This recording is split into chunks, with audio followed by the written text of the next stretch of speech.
ప్రపంచంలో ప్రతి ముగ్గురిలో ఒక్కళ్ళకి ఏదో ఒక అలర్జీ ఉంటుంది.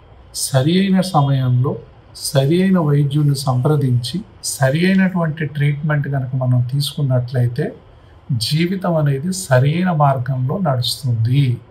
అందుకోసమే శ్వాస హాస్పిటల్ అనేది ఈ యొక్క మహాయజ్ఞంలో ఈ అవేర్నెస్ మా పాలసీ ఒకటే. ఒక్కళ్ళకు వైద్యం చేస్తే 100 మందికి అవేర్నెస్ కలిగించాలనేది ఒక జీవితాంశంగా పెట్టుకున్నాను.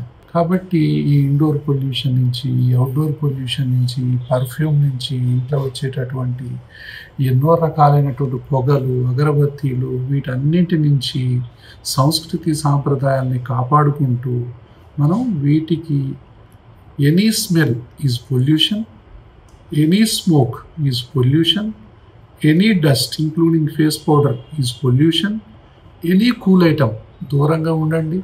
తర్వాత ఎనీ జంక్ ఫుడ్ దూరంగా ఉండండి.